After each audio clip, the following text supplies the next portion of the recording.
Hello everyone, welcome to another video. চলে আসলাম নতুন একটি ভিডিও নিয়ে। আজ আমি আপনাদের সাথে শেয়ার করব বরিশাল জেলার মেহেন্দিগঞ্জ উপজেলার উলানিয়া জমিদার বাড়ির ভিডিও। তো চলুন বন্ধুরা, ভিডিওটি শুরু করা যাক। A few moments later. তো বন্ধুরা, আপনারা দেখতে পাচ্ছেন উলানিয়া জমিদার বাড়ির ঐতিহ্যবাহী দিঘি।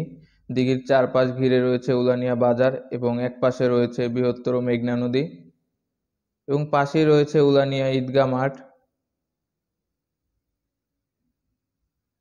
আর এটি হচ্ছে উলানিয়া জমিদার বাড়ির দিকে যাওয়ার যে রাস্তাটি সেটি। তো আপনারা দেখতে পাচ্ছেন উলানিয়া জমিদার বাড়ির জামে মসজিদ, যা নির্মিত হয়েছিল 1861 সালে। বেসিক্যালি এই মসজিদটির কিছু বৈশিষ্ট্য রয়েছে, যেমন এই মসজিদটি 3 গম্বুজ বিশিষ্ট একটি মসজিদ এবং এই মসজিদের গায়ে অনেক শিলালিপি আপনারা গেলে দেখতে পারবেন এবং সামনেই রয়েছে একটি পুকুর। এছাড়াও রয়েছে এই মসজিদটির যে বিশেষত্ব, সেটা হচ্ছে একসাথে শতাধিক মানুষ দাঁড়িয়ে নামাজ আদায় করতে পারবেন।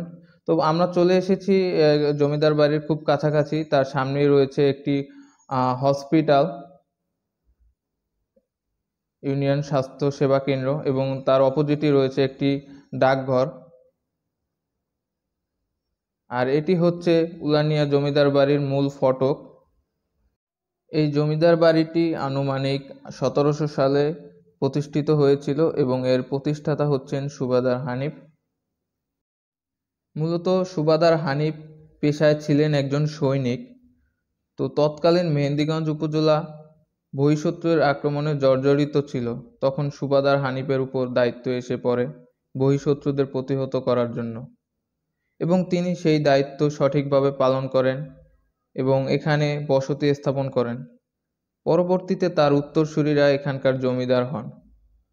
তো বন্ধুরা, আপনারা দেখতে পাচ্ছেন এই হলো সেই জমিদার বাড়ি, ঐতিহ্যবাহী উলানিয়া জমিদার বাড়ি, ইতিহাস ও ঐতিহ্যের সাক্ষী বহনকারী একটি বাড়ি। তো আমি আপনাদেরকে এখন নিয়ে যাব জমিদার বাড়ির ভেতরে। তো বন্ধুরা, এই হচ্ছে উলানিয়া জমিদার বাড়ির ভেতরের দিক এবং আমি এখন চলে যাব উপরের তলায়। তো আমি এখন চলে এসেছি উলানিয়া জমিদার বাড়ির দ্বিতীয় তলায়। এই একটি কক্ষ দেখতে পাচ্ছেন, এখানকার সেই অনেক আগের যে ডিজাইন ছিল সেই ডিজাইনগুলো। আর এটি হচ্ছে দ্বিতীয় তলার সামনে আমরা বারান্দা বলতে পারি এটিকে, এবং এখানে 3টা কি 4টা কক্ষ ছিল। তো আমি এখন চলে যাচ্ছি ছাদে, উলানিয়া জমিদার বাড়ির ছাদে। তো আমি চলে এসেছি উলানিয়া জমিদার বাড়ির ছাদে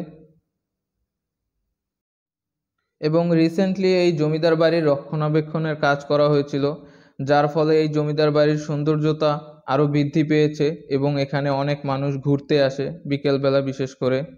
আপনারাও চাইলে এখানে ঘুরতে আসতে পারেন। তো বন্ধুরা, ভিডিওটি এই পর্যন্তই। সবাই ভালো থাকবেন, সুস্থ থাকবেন। Good bye and good day.